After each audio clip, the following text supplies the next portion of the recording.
DirtFish, the title sponsors of our event here. Very grateful to them. Okay, let's get this show on the road again. Good start, Rim on the outside. Anderson there was very nervous, and rightly so, having jumped the start really. Didn't want to get a DQ on the run down to turn one. Into the outside goes Christian Brooks.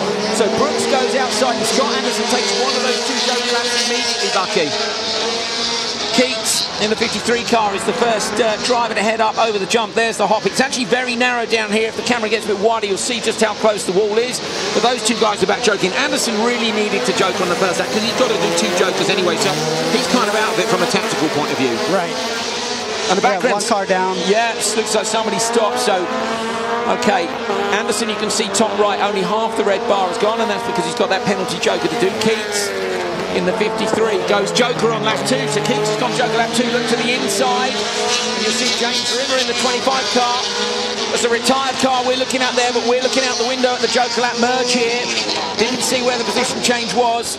So Keats has taken the joker. Rimmer still holds on to the lead at the moment. So Rimmer from Keats, but Keats only 0.6 of a second back as joker. So surely when James goes, he's going to get swallowed up here. Yeah.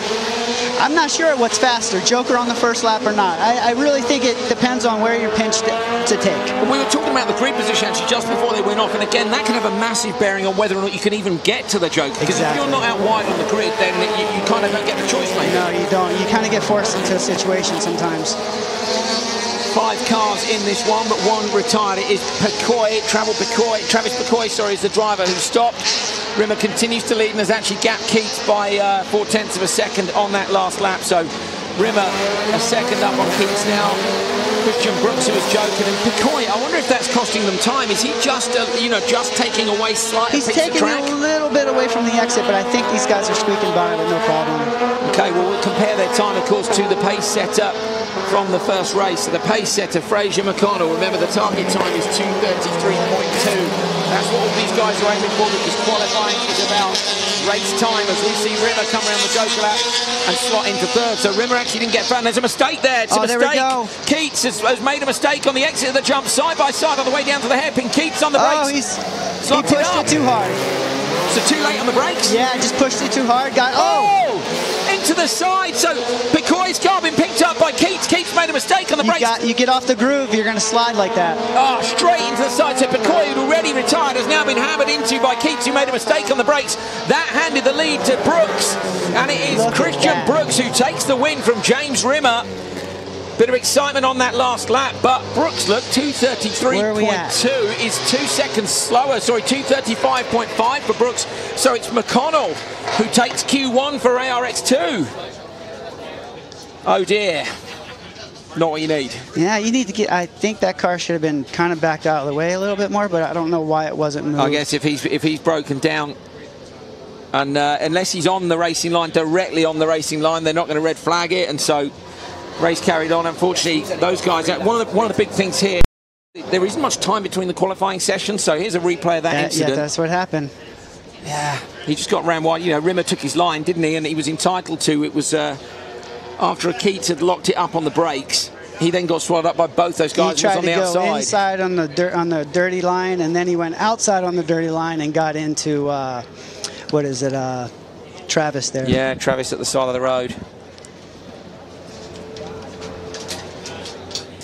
So those cars to be recovered. That's going to give us a little hold up on getting the ARX cars out, the supercars.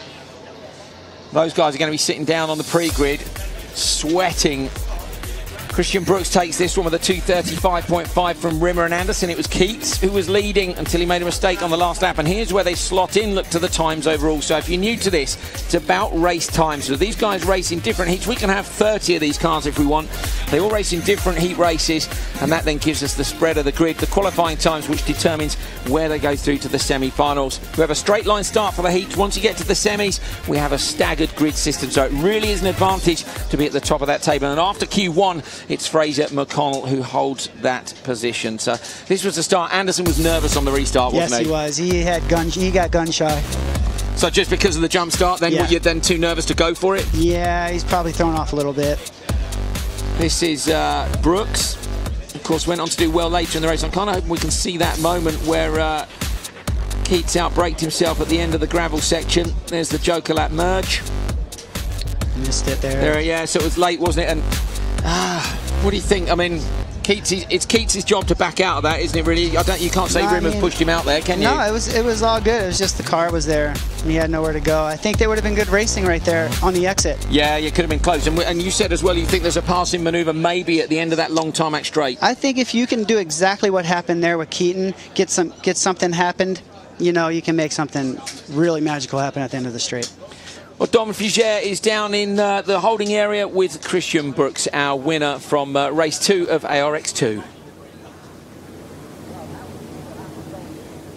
Christian Brooks, great race, a little bit of a bobble. You were lucky enough to take advantage of it.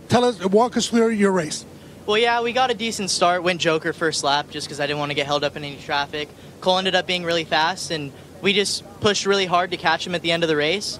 Caught up to him on the last lap, made a pretty good move, and drove him down into the next hairpin.